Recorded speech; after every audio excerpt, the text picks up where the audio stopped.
Olá pessoal, tudo bem com vocês? Eu sou o irmão Samuel e hoje nós vamos refletir um pouquinho sobre a cosmovisão cristã diante do mundo universitário.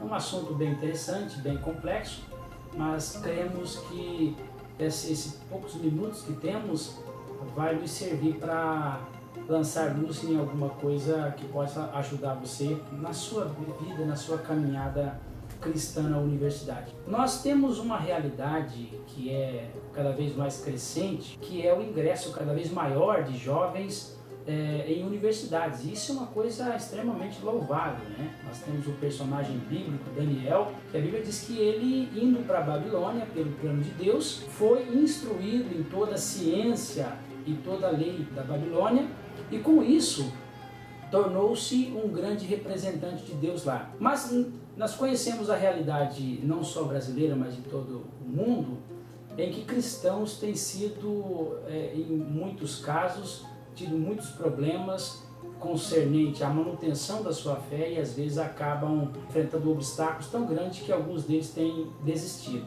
Há alguns dados bem tristes, né, que dão conta de que mais ou menos 50% a 60% dos jovens americanos, no Brasil não é diferente, eles têm desistido da sua fé cristã ao ter contato com as teorias materialistas e colocam a sua fé à prova.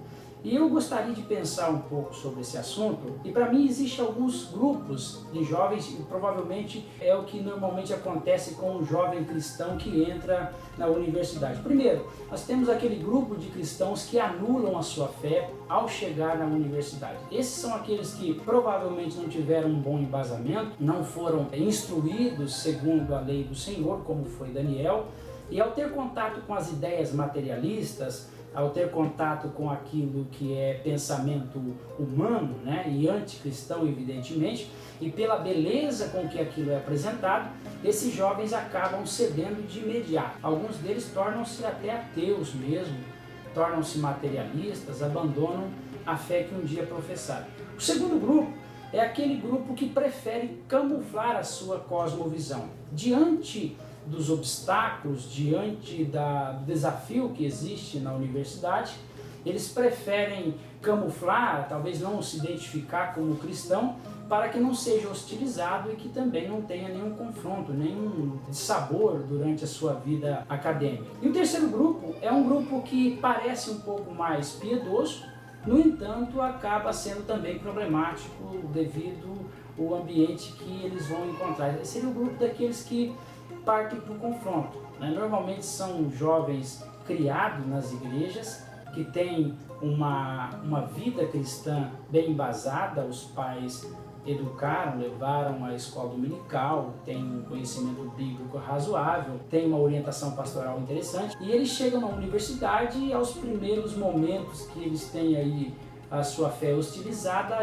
eles partem para o confronto e acabam gerando um ambiente de instabilidade para ele mesmo.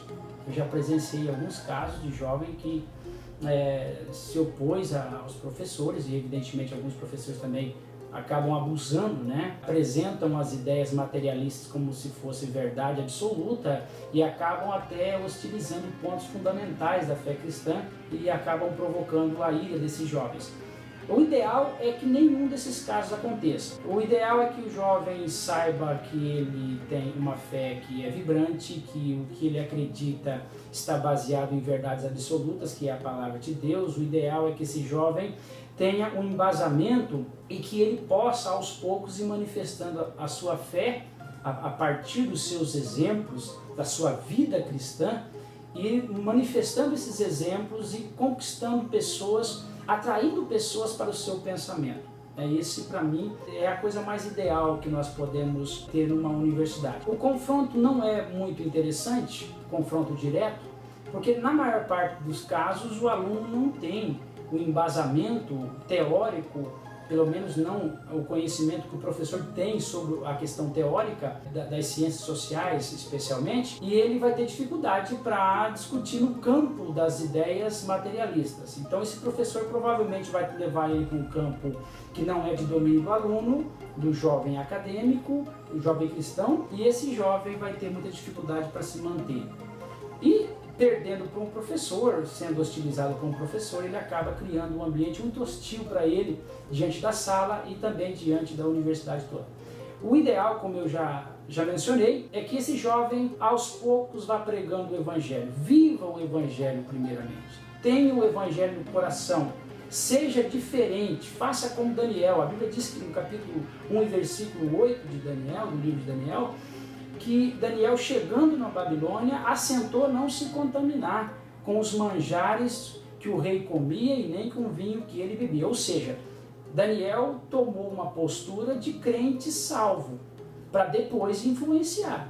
Primeiro conquistou a atenção para o seu modo de viver, mostrou que era alguém diferente, e posteriormente ele começou a mostrar qual era o embasamento da sua fé. Isso deve acontecer com o jovem cristão.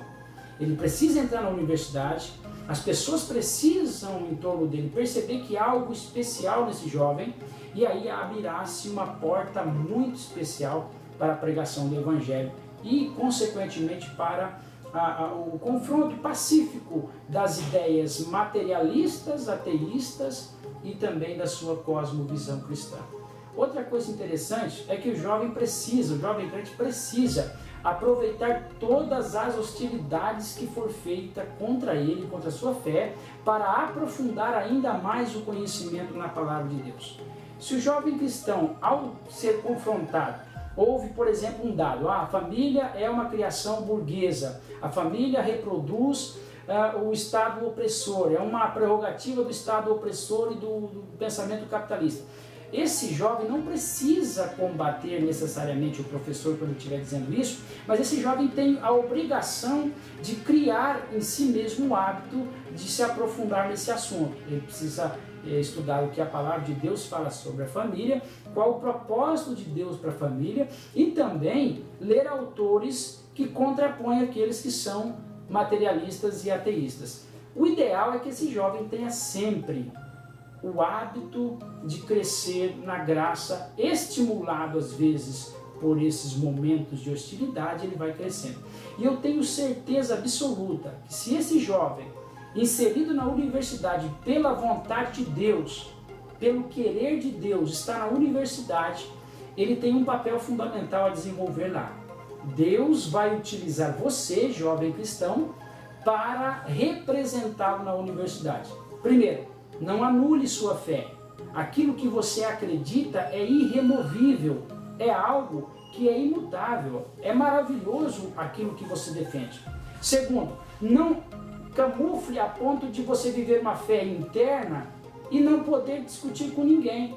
Eu já tive situações em que eu descobri que o acadêmico era evangélico ou era cristão no momento da formatura, porque apareceu a família dele e a família dele era cristã, e aí descobri na formatura que eles eram crentes ou cristãos. Isso também não é ruim. E outro, não confronte diretamente, a menos que Deus te direcione para isso. Aí você pode sim fazer uma explanação linda, tranquila, absoluta da sua fé, e aí nós vamos cumprir aquilo que Pedro falou, né?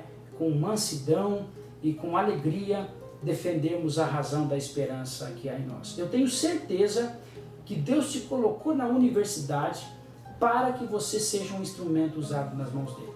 Então vá lá, inicie esse ano letivo com essa meta, com esse propósito, e nós estaremos orando para que Deus te use com poder e graça. Deus vai te dar um ano abençoado e você será um influenciador, você será sal e luz em meio a essa geração perversa. Deus abençoe vocês, em nome de Jesus.